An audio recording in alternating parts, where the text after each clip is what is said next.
Right, I'd say let's get started.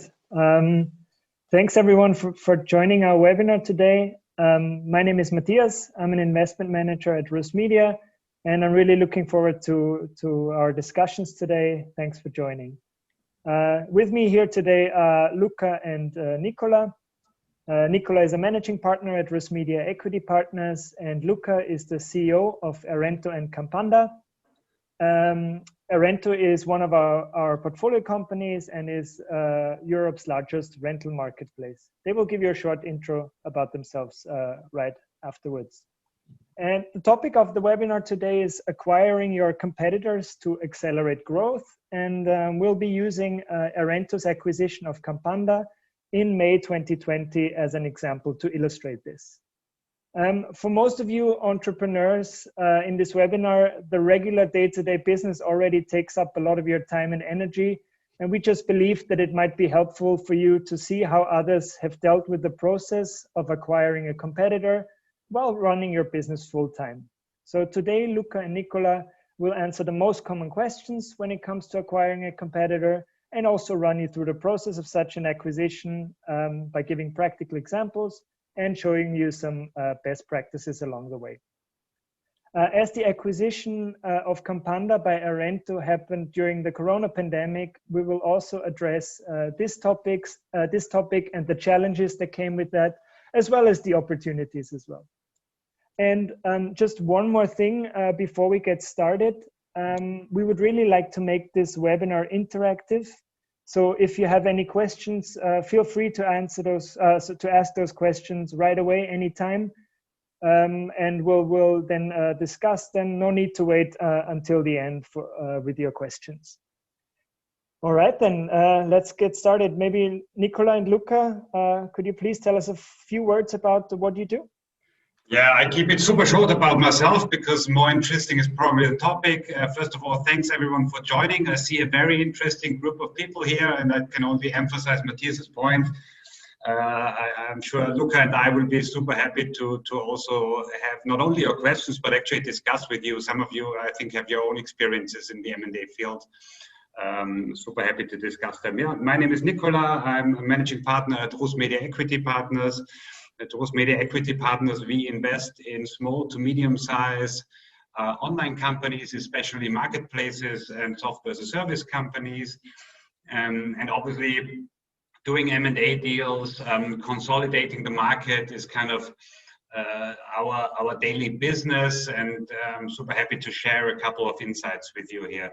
About me personally, I started a very long time ago in management consulting, was then working also as a managing director and country manager of several offline retail companies, then did our own e-commerce startup in Berlin, which we sold at the end of 2015, and that was certainly the most interesting, challenging M&A deal that I did at that time, selling our own company, and then joined Russmedia Equity Partners, where we have done a large number already of similar deals, obviously M&A deals, and then also a focus on consolidating a certain industry. Super happy to discuss that with you. Over to you, Luka. Okay, hey guys, my name is Luka. I'm CEO of Erento, and since last year also CEO of Campanda. I've been with Erento now for over 7 years.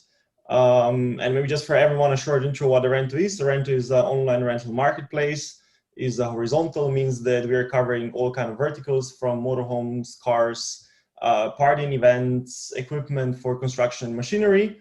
And last year in May, or actually in June, we acquired Campanda, which is a vertical player focused purely on motorhomes.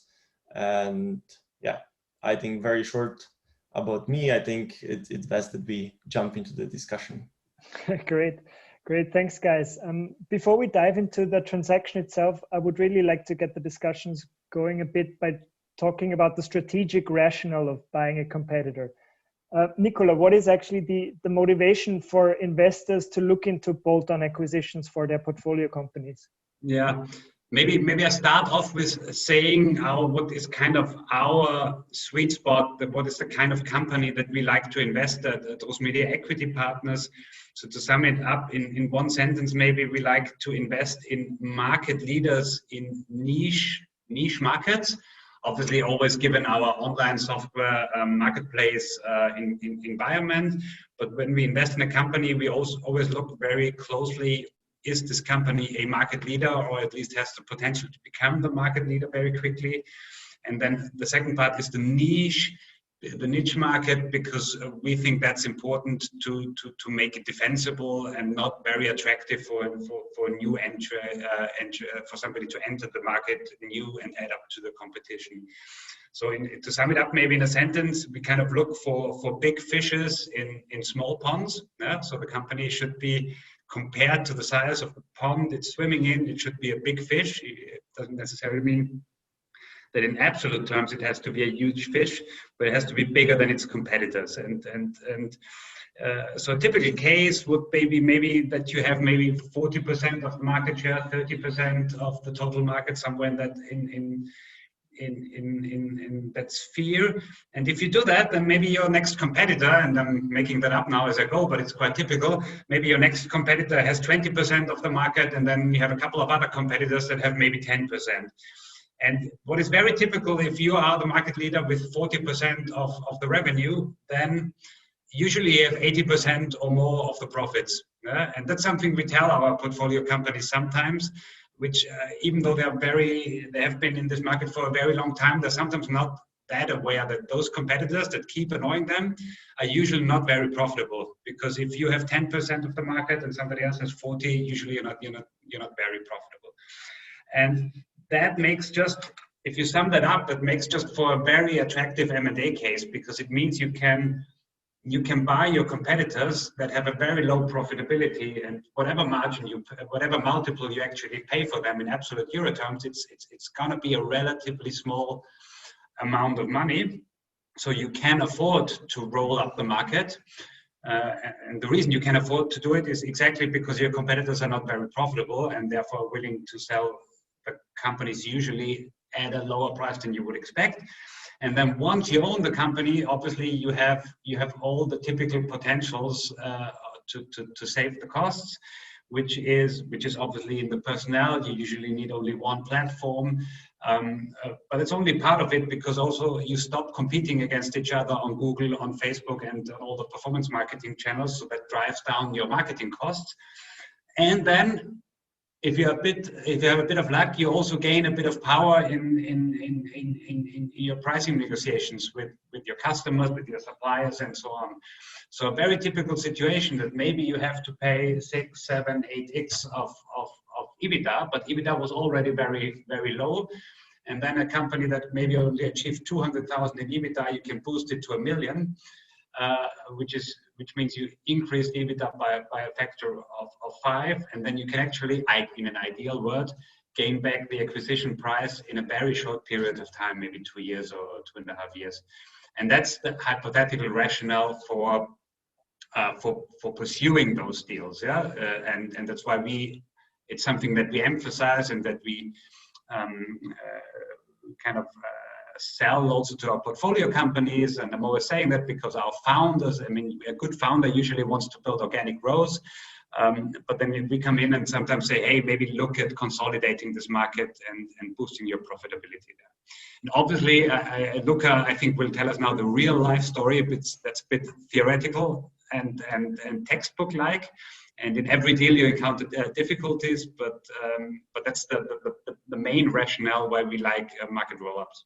Yeah, absolutely. Thanks a lot, Nicola. And Luka, as Nicola mentioned, for us, you're a CEO of a profitable company. Obviously, you're focused on growing that business for sure. But when do you consider acquiring a competitor? And also, what are the characteristics that make such a competitor a good fit for an acquisition and integration into your company? Yeah. So first of all, Erento was already present in the motorhome market, so that was a market that we were quite familiar with, and we already knew what are the advantages of it, what are some challenges, And we were also following Campanda as a competitor over a couple of years, saw how they develop, in which direction they go, in which direction we went. So I think that was the first thing, is that we were actually knowing the market and kind of knowing the business. What is really important when we were deciding whether this makes sense for us or not is what are the synergies. And that's already something that Nicola mentioned. For us, it was really important to see, okay, they're running company this way. We saw immediately, okay, on the cost side, we can be much more efficient. Also with product and development, there are synergies. In the long term, we can run one platform. We can develop features, use them on both sides. We know how to structure a sales process to acquire suppliers. We have dealt already with a commission, because we also had this model on Erento. So for us, it was really, on one hand side, knowing the competitor, or knowing their business and the market they're in, and at the same time seeing and being able to make quite realistic predictions on what we can expect in terms of the revenue development in the future, as well as what we think, what can we immediately save in cost. And I think these were two factors that were really driving the motivation for it. And then in addition to that, this pretty much happened during the hardest part of pandemic, where everyone was really shying away. And for us, we were looking at our business, and quite a significant part of it was all the items in party and event sector. And we were already quite pessimistic that at this stage, that this market is definitely going to have some negative impact due to the whole Corona development. And at this stage, when we were having discussions about the travel and the motorhomes, we were having like this internal prediction that we thought, hey, this is going to be an interesting market for the future, because if traveling with the airplane is hard, if there are a lot of restrictions, camper van can has like its own, you can have everything what you need for life. You can have your kitchen, your shower, so you don't really have to be in touch with a lot of other people, and it's usually happening in open space. So we had this prediction that this could be a very interesting market especially in the Corona times. And in addition to that, already before Corona happened, actually this market was developing and growing at quite a nice pace. And this combined was then really driving us that we said that we at the end decided, hey, this is worth a shot. And with the knowledge that we had from this market, we could also make some forecast. What can we expect to get out of it in the next 3 years, let's say?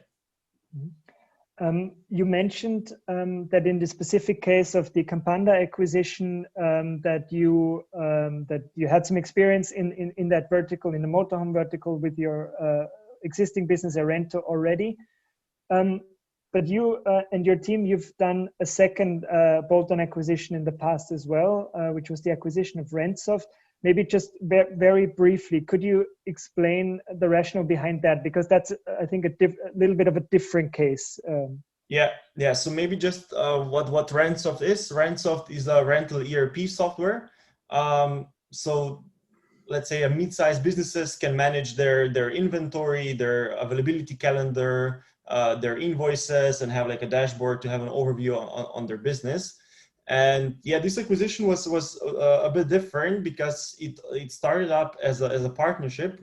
So we started by selling their products to our suppliers, because we have a big base of suppliers in Erento, and we have a very strong sales team. So we saw an opportunity that we could sell this as an add-on product. And then over time, we really saw that that's an interesting product that goes very well together with our platform, and that also for the long term, it's really interesting to have a direct connection over API between the platform and the ERP software. It makes our life easier. It makes the life of suppliers easier. And actually, that's what then eventually led to the investment. And also from Rentsoft's perspective, we were a great partner, because we were giving them a lot of input on how to develop the product, what is important, which features to prioritize. And so this one happened much more organically, and we had also much more time to get to know each other, to really test the market, see what is the response. And then we saw that both companies would actually benefit if we acquire them, and yeah, help them develop the product and lead them forward. Maybe, Matthias, if I can jump in with a question myself to Luka, because I mean, as you have heard now, I think Campanda has been an acquisition that Luka and I and with the rest of our team have been doing together. But there have also been other ideas that we from Russmedia have pushed, and where Luka was a bit less than enthusiastic.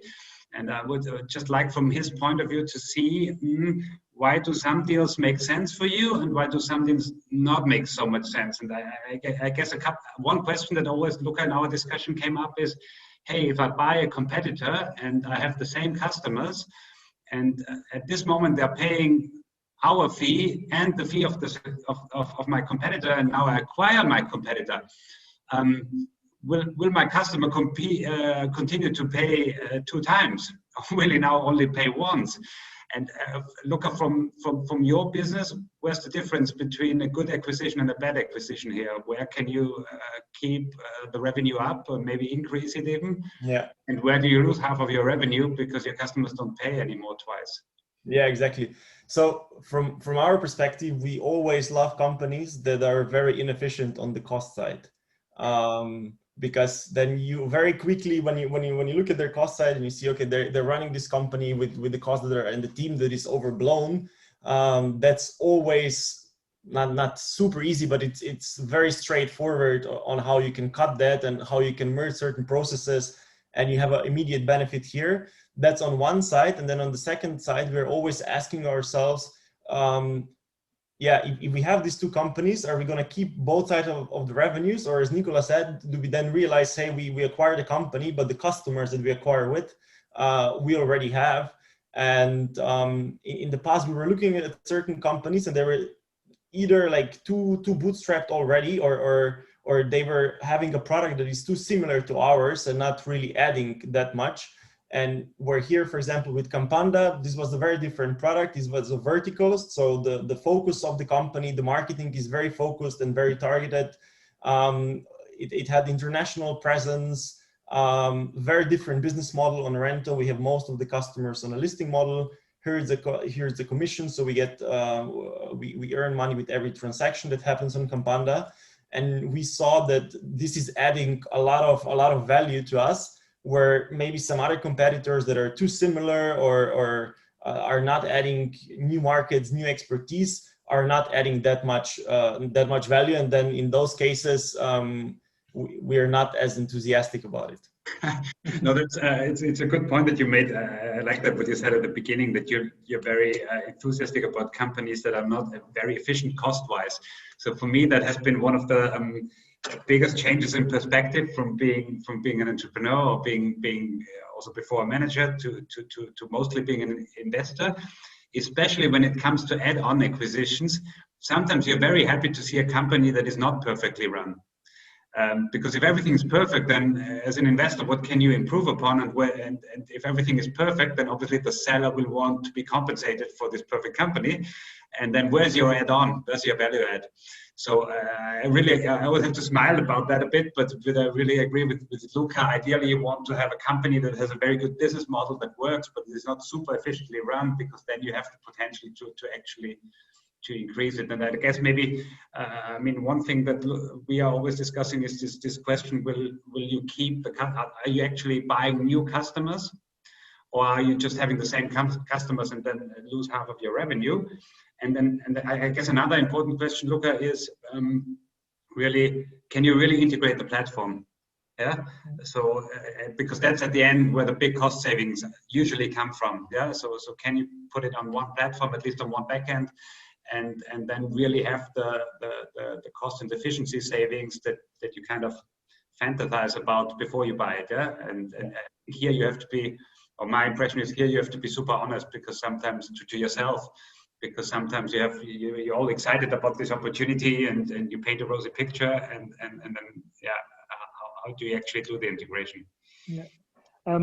I think before we dive into the more operational points, just one more question to you, Luka. Now that we've sort of identified good fits for those acquisitions, when you start the conversations and start looking into those companies more closely and start the due diligence, what are the most important things that you look out for in this phase? And what are some things you'd like to see in the company that you're happy about? What are some red flags that sort of make you look closer, or you know, what are some things to be aware of? And is maybe if in addition to that, could you also explain a bit and how this process worked during the pandemic setup that we had during the Campanda acquisition? Yeah. So I mean, we are not very experienced as Erento in acquisitions, and I think here, especially on the whole due diligence part, we had a big help from Nicola and his team when it comes to financial due diligence and legal due diligence and also negotiations. I think we got really a lot of help and a lot of guidance, which for us, if you're not experienced and you do it for the first or the second time, I think you can make a lot of mistakes. So we got a lot of support there, and I think maybe Nicola can go into this later into more details, because I think he's the expert of that. But from our side, what was also very important was what is the technical infrastructure and what is the shape of the platform, because your biggest fear is that you're going to acquire a platform and then maybe something happens, something breaks apart, and you won't be able to fix it, and you're going to lose the value through that, or you're going to lose the customers. So absolutely technical due diligence was very important for us. And then also marketing due diligence. We wanted to see where is the traffic coming from, how much of this traffic is organic, is this sustainable traffic, how is it converting. So that was very important as well. And yeah, then also back to the technology, seeing how we can migrate and how we can optimize this with our team as well as with the external team in terms of DevOps.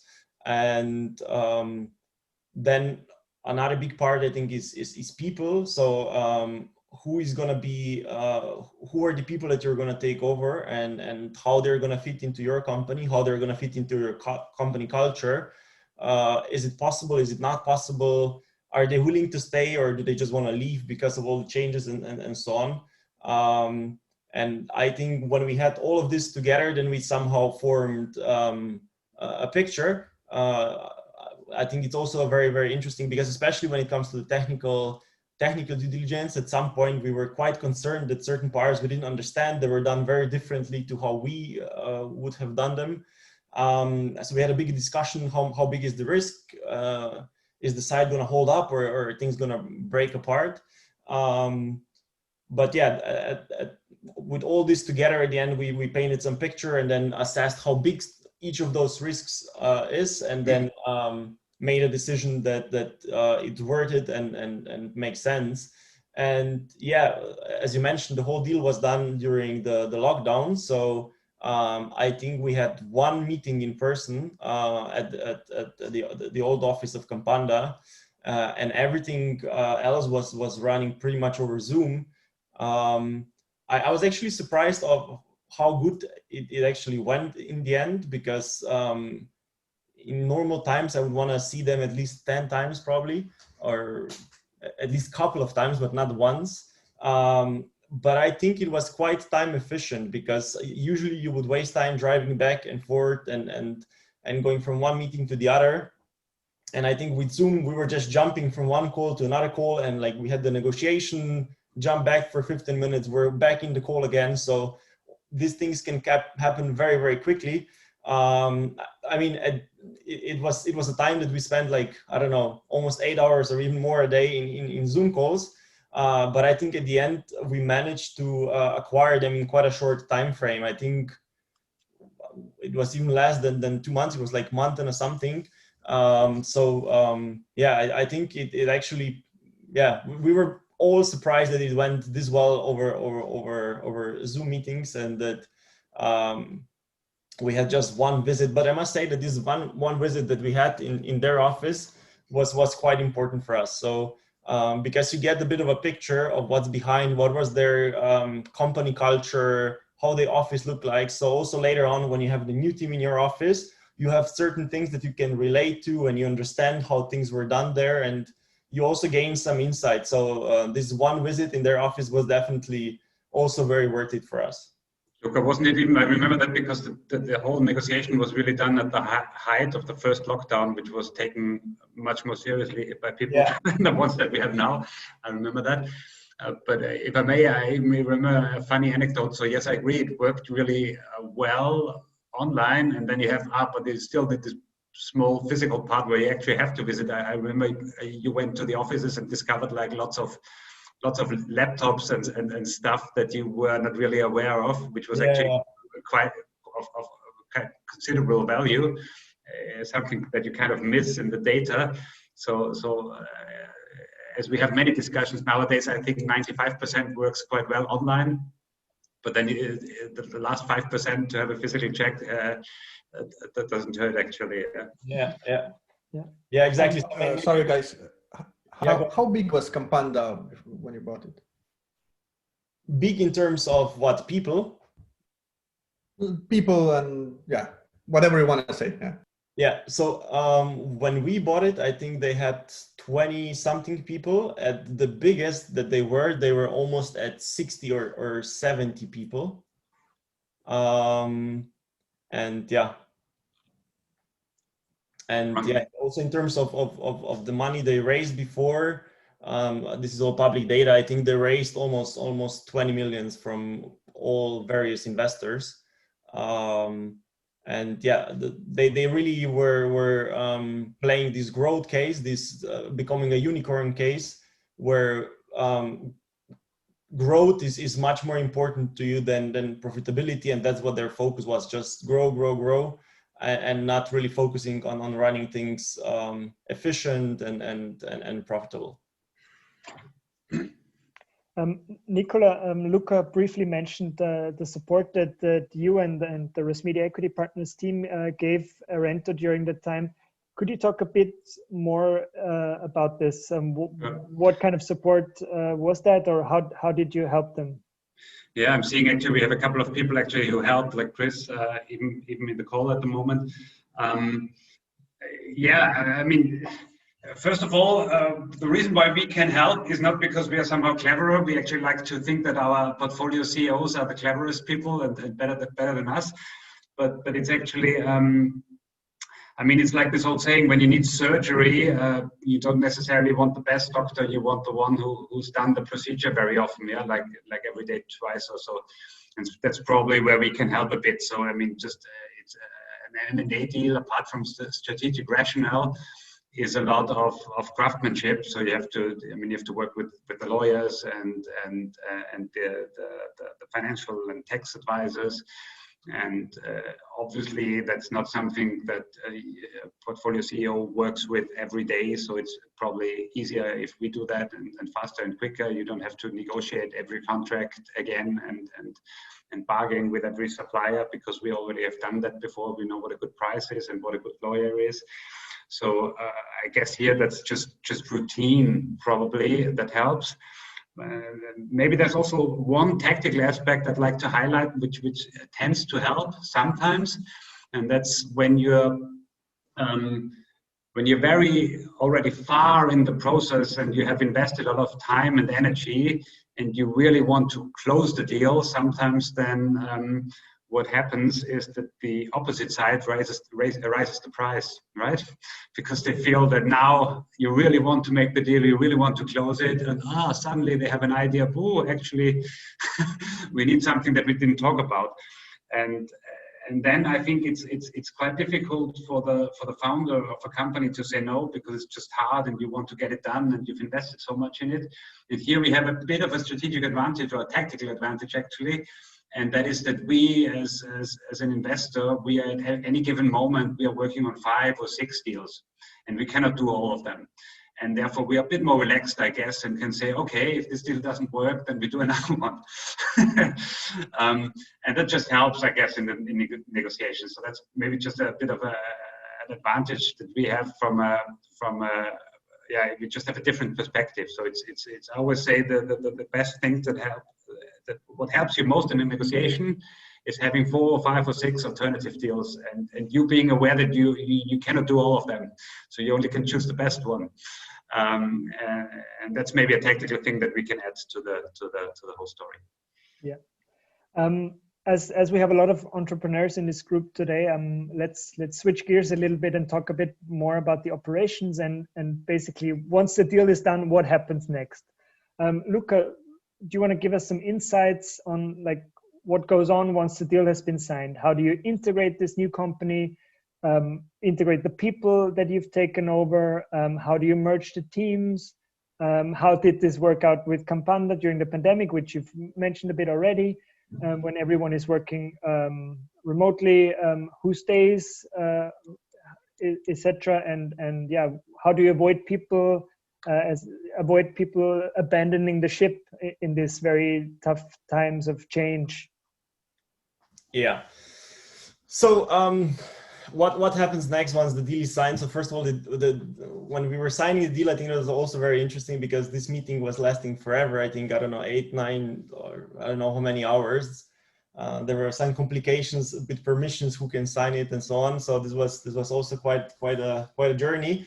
But yeah, once the deal is signed, I mean, already before that, we were interviewing the employees and assessing who are people who really have the key knowledge and who know the processes and know the background of the company. And we also looked at what is driving the biggest part of revenue, which markets, and which people do we need to continue running that. And that was kind of our key on assessing, and of course then also having the talks and seeing like who do we think would be a good fit for the company, and where we saw, okay, this is very problematic. I think it's going to be hard for them to work with others. And then once we acquired them, they moved to our offices. And luckily, this was in the summertime where the lockdown was more relaxed, or there was no lockdown. So we could actually be there in person. I think, especially if you're getting a company of a different culture, I think it's quite important that you spend some time in person together.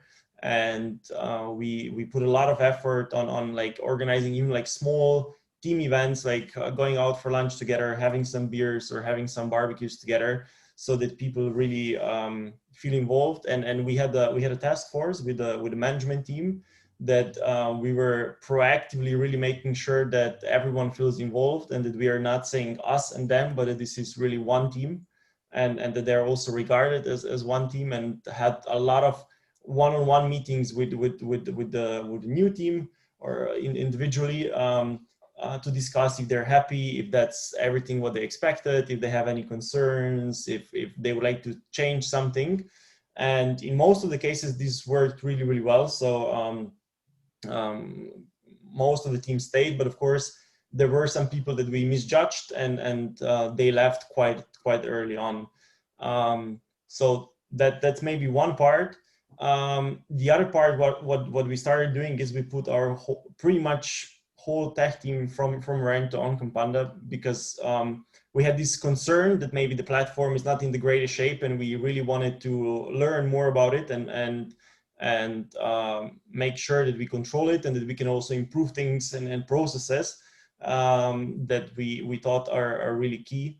And we started doing this right away, and yeah, just learn everything about the platform, trying to get access to everything. I think that was a really big point, and I think that's also maybe an important point for all the entrepreneurs here. Even if you're not acquiring a company, that nowadays, if you're running a company, you're using so many different services and tools, and you need so many different logins, that if having this organized in like password management tool, for example, we use 1Password, but there are tons of others.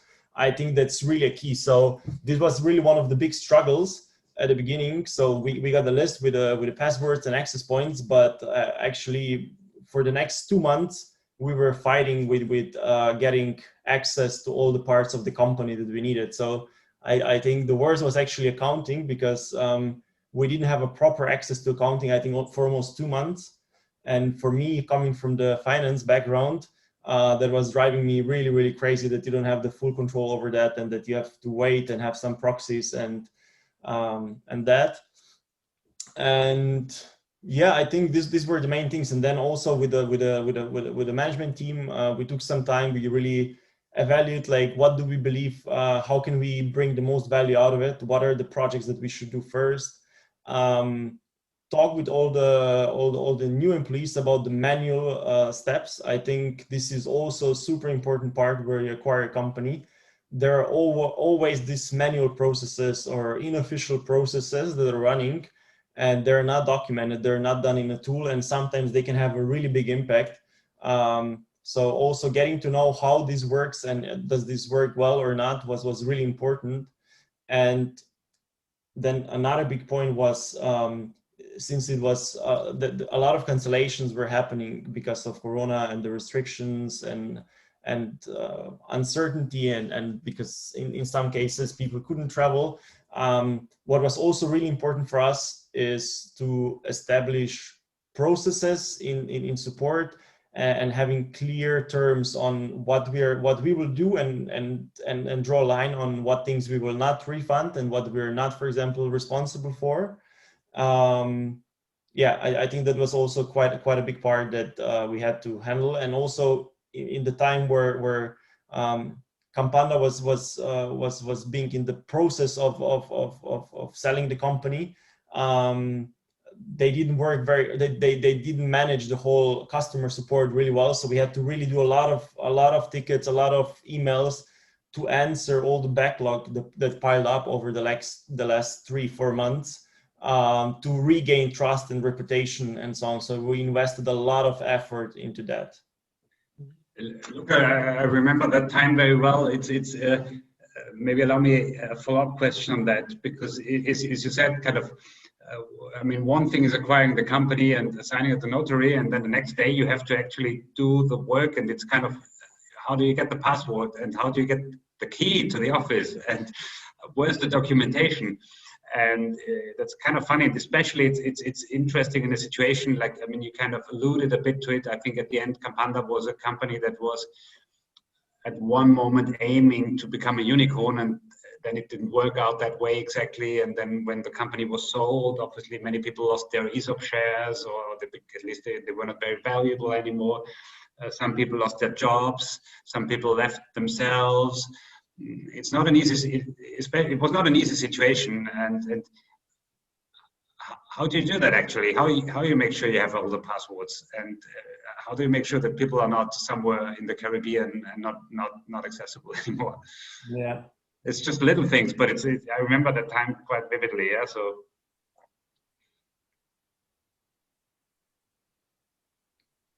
So is this a question, or? Yeah, kind of. What did you do? Because I mean, just for the people who were not there, obviously, I mean, the problem is you have quite a bit of people who are not happy with the process. Yeah, you have employees who yeah, their boss. You have people who had big dreams for the ESOP, which at the end didn't turn out. I remember people not being accessible via phone. You couldn't reach them. They had left the company, or they had been fired. They lost their motivation because, you know, the company was negotiating for a sale for several months. Yeah, exactly. So how did you actually do it? How did you make sure? Because at the end, I guess you need you need a transition. You need a transition, and how did you do that people actually helped you and gave you the password? And yeah, I mean, at the beginning we did hand over beforehand, and we also got some list of passwords. And then once you start seeing, okay, now we need access to that, a lot of them were not working, you know. And in a lot of cases, so when it was possible to reset the password or regain access directly with the company, with the service provider, then we try to do that. But in some cases that's not possible, or it takes too long to get that. And in those cases, we were just then really trying to call people, explain them, look, we're trying to keep the ship running. Also, your colleagues are working here. Can you please help us? Like, And the thing is, we try to sympathize with them. Of course, it's not an easy situation, but we also told them, look, I mean, at the same time, if we run Campanda like it was done before, we're going to run out of money, and there is not going to be any future. And in some cases it worked. In some cases, people are just like are so angry or are so against it that it doesn't work. So also we had a couple of employees that joined us, and we thought they would be a great fit, but actually turned out that they're not, and had even lawsuits against us. And that was also a big learning for us. Actually, 2 learnings: that as soon as you acquire a company, you need to get access to their post box, because we didn't have this for quite a while. And then a lot of these lawsuit letters that we should be aware of 2, 3, 4 weeks upfront, we were already late with the answers, and some of them came a bit as a surprise to us. And yeah, then also when we were hiring people, we were assuming that if someone joins, they're happy. We offered them the same job, the same conditions. We gave them perspective, what we were going to do with it, and how we can change that. But they still had lawsuits against us. So that was the second learning, that also in the future, when you hire new people, you definitely need to have a clause that they don't have any old lawsuits against you, because at the end, a lawsuit against Campanda is the lawsuit that I'm responsible for. And yeah, this came a bit as a surprise, this aha moment, and then you deal with it. But I think maybe in the future, if especially like certain things can be avoided, but it's always easy now looking back and knowing that back then you have a discussion. The guy seemed like a great fit. You offer him the same conditions, and then you still see that he, in his view, he thinks something is not fair or should be different in his view, and then yeah, you don't find an agreement. But I mean, for a lot of those things that were missing and that were difficult, you just have to work on like whether you need a password or you need an access or something's not working. You just need to invest this time, and especially the first, I don't know, 3-4 months when you acquire a company, you just need to count with that there is going to be much more workload, and especially you as a management team will have to be really heavily also sometimes involved in operational topics, because you need to be able to make decisions fast and solve things, and that's just something that you should plan with already from the beginning. No, I agree, and maybe to add a point, I mean, I think you talked very much about the employee level, and the same is true for the kind of the shareholder founder level. So for several weeks, my experience is during a very tough process. Obviously, where you're on different side of an argument, and sometimes it becomes very intense, and you really want to remember that you will see those people again. Yeah. So I mean, you have to negotiate a good deal for your side for your company, but you also want to be fair, really, because I mean, first of all, because it's the right thing to do, but secondly, because you will at some moment you will need them again. You will have a question. You will need to know something. And it's just super important to have a working relationship with everyone and not be unfair at the end of the process, because it will come back to haunt you. I think Rado just posted a great question. If maybe to you, Luka, did the Campanda employees know that Campanda or the owners of Campanda are selling the business, and how much before they got bought? Yeah, I think they pretty much knew from the beginning of the year of 2020 that they're selling the business, and they were preparing for this for, I don't know, 2-3 months up front, and then the buyer, which was already very far in the process, actually only a week or 2 before signing, actually dropped out of the transaction because lockdown happened, and then they had an investment freeze and didn't want to risk any money in the travel industry where it was very uncertain what's going to happen. So they knew pretty much that they're selling the company from the beginning of the year, and we acquired them in June.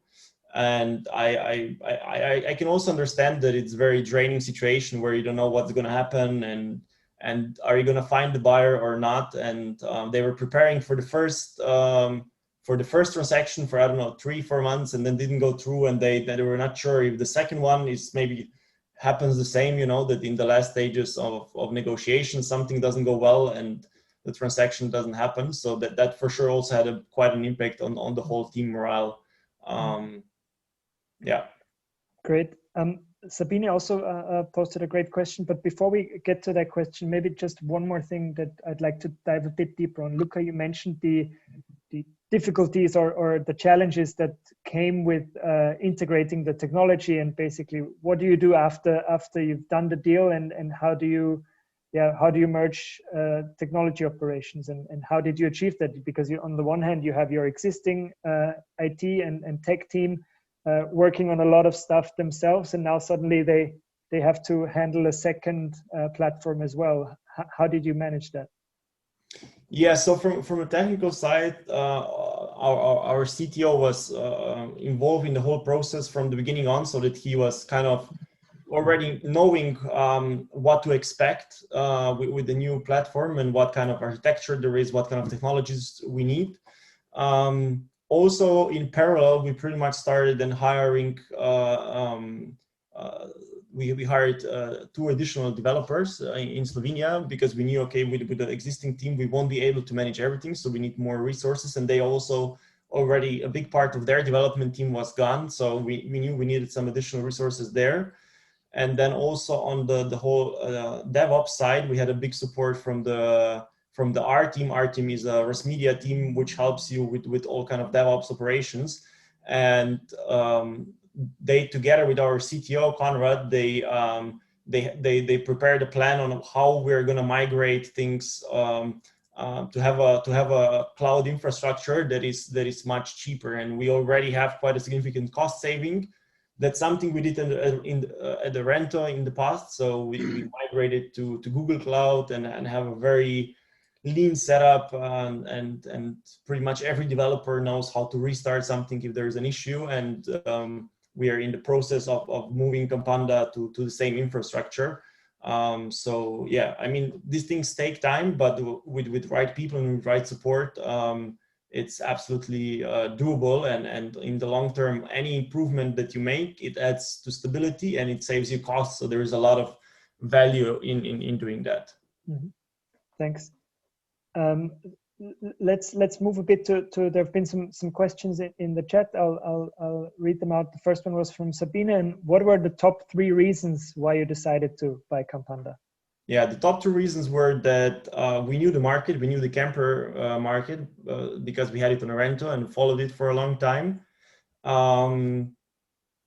We wanted to make this what we call affordable bet, because we knew that the partying event sector is not going to grow as much as we wanted it to grow, and this was a significant part. And we said, hey, campers have a really good chance that this market is going to grow significantly, so it's worth it.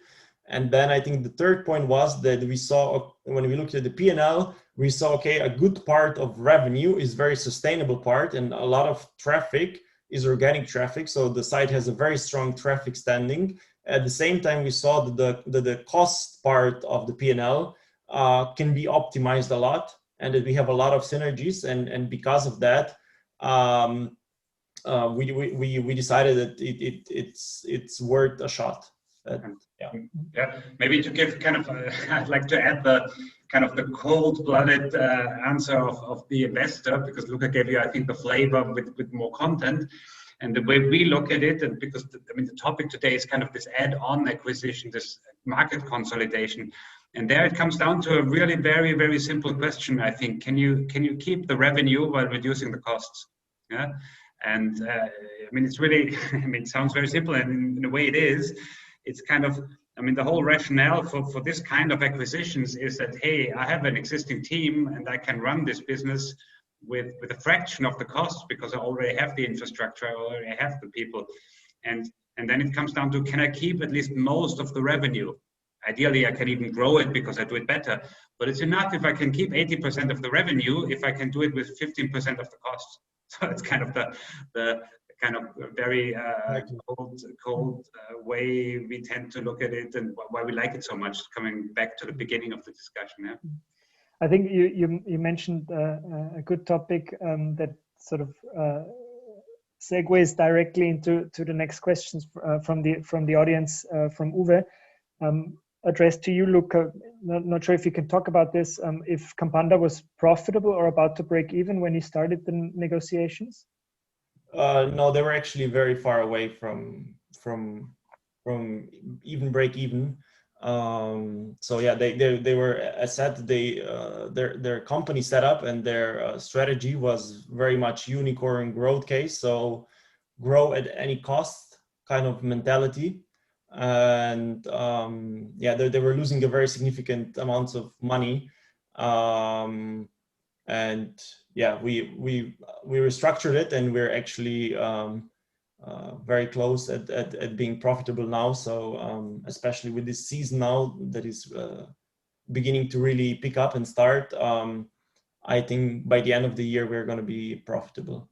So in a year and a bit, yeah. Great. I'm looking a bit at the time, but I would really encourage the people in the audience, the participants, if you have any questions, just write them in the chat or just ask them right away. I think that's the most insightful topics where we could talk about. So if you have any more questions, feel free to ask them right away if you want. And otherwise, let's quickly start with one of my questions that I still have, maybe very, very shortly. Luka, you decided that on the one hand, you have Erento, and on the other hand, you still have the brand Campanda. So you're running a sort of a two-brand strategy. What are the advantages of that, and why didn't you merge it into one? Yeah.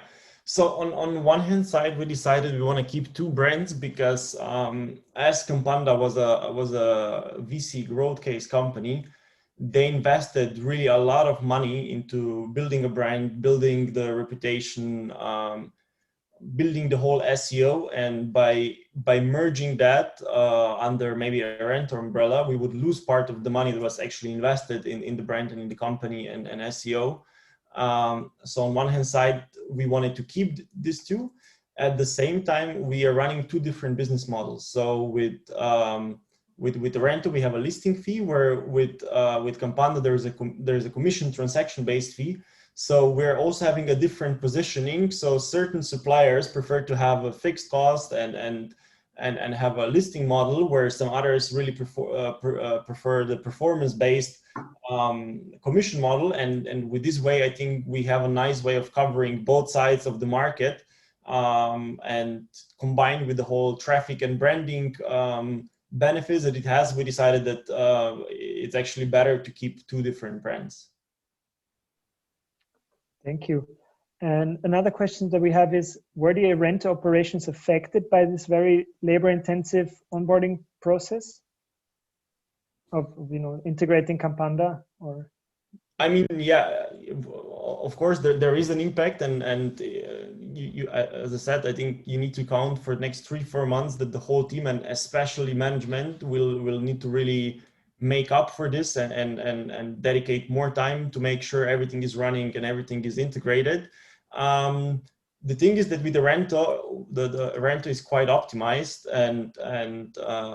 and we worked on a lot of projects in the past, automated a lot of processes, automated a lot of things on the side, have implemented monitoring, tracking, so that we really know what's happening with the business and which part is not going. So of course, we spent less time working on it, but this doesn't mean that the Erento was functioning any worse, or the functioning of Erento had any performance decreases.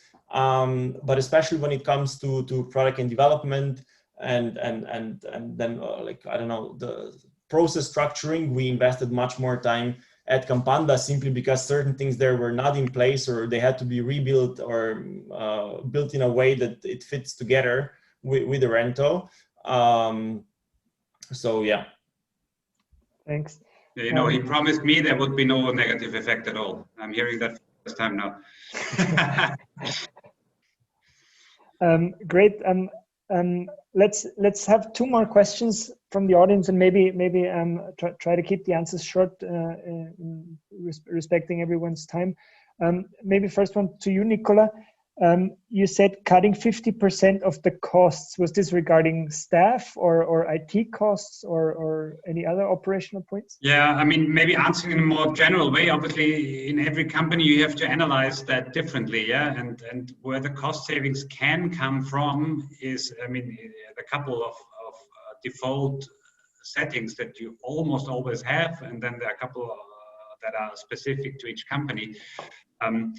One thing is obviously we talked about is you would hope that you can run the company on one IT platform, at least in the back end. Obviously that then also translates to lower personnel costs for the IT, for the development department. Another area that you would want to look at is obviously marketing spend. Yeah, so hopefully you acquire your largest competitor, and maybe it's the only competitor, and maybe you have been bidding up the prices on Google for the last 5 years. And maybe that helps to improve the payment of balance of Europe with the United States, so you pay a little less to California. So that's one would always be one of the most welcome ways to reduce your costs, yeah, because you stop bidding against each other. I mean, then Luka, it's maybe a topic for a different session, is, I mean, Luka changed the business model at Campanda a bit away from performance marketing to SEO marketing with a stronger focus on SEO. So that was a big factor but which has probably less to do with an M&A strategy. That was just a strategic change in how he's running the business as opposed to how it was run before.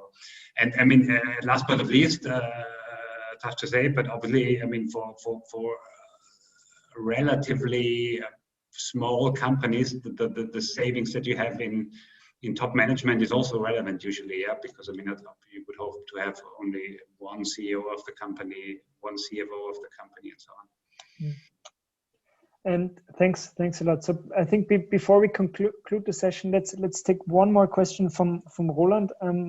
What is the common or the most common or the best way for evaluation of a competitor?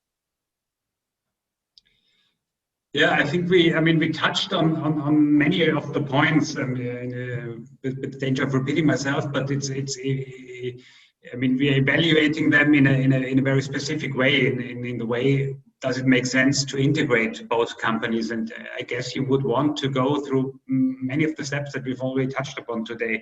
So obviously, starting with the question, is there a real synergy in terms of the platform? Because if there's not, then you're just adding two businesses together. You're not really creating anything new. Two is the point that Luka touched upon, which is super important, I guess, which is, do I have the same customers, I guess, is the question. Do we have the same customers, or do we have different customers? Usually it's easier if you have different customers. If you have the same customers, you might struggle in motivating them to pay on two platforms that belong to the same company. Not impossible, but probably a bit more difficult. And I mean, that's a very specific way of integrating companies, a different one. I mean, Luka also touched upon it. Sometimes you enlarge the value chain, like with Luka's acquisition of Rentsoft, but that's a different story then, yeah? Then you're usually not looking very much at the cost side. You're more looking at the strategic side of, do I gain a bigger foothold with my customers by enlarging the benefit that I'm offering. But if you look at this kind of acquisitions that we've been talking about here today, it's really, I mean, it sounds a bit stupid, but it really comes down to how much of the revenue can I keep, and how much of the costs can I reduce? Thanks a lot, guys. I'm looking a bit at the time. We've all run shortly by 2 minutes. Thanks everyone, and thanks a lot for the very interesting discussions. Maybe Luka and Nicola, one final remarks, or one thing that you'd like the participants to know, or that they should consider, or anything that you would like to give them on their way. Yeah, from my side, I would just like to thank everyone for joining. And I think if you have any more questions or are interested in certain parts in detail, I think you can feel free to reach out to me or to Nicola. It depends if you're interested more on the operational side of what we did, or if you're interested more in how to structure such deals, or get more insights on how to lead a process, how to lead negotiations, then I think Nicola and Matthias are the right address. And yeah, other than that, I would just like to thanks to everyone for joining and for all the questions. Yeah, let me join in that. I've peeked a bit at the Excel list of the participants. Some of you I know personally, some I don't, but I've seen some of the companies that you're running and working in, and they're all super exciting. So thanks for joining, and we would be super happy to continue to be in contact. Yeah. Cool. No, great. And also from my side, thank you, Luka, and thank you, Nicola, for the discussions, and thank you everyone for joining. I mean, as they mentioned, feel free to get in touch with us anytime. Follow us on social media, LinkedIn, Facebook, Instagram, or reach out anytime if you have any additional questions.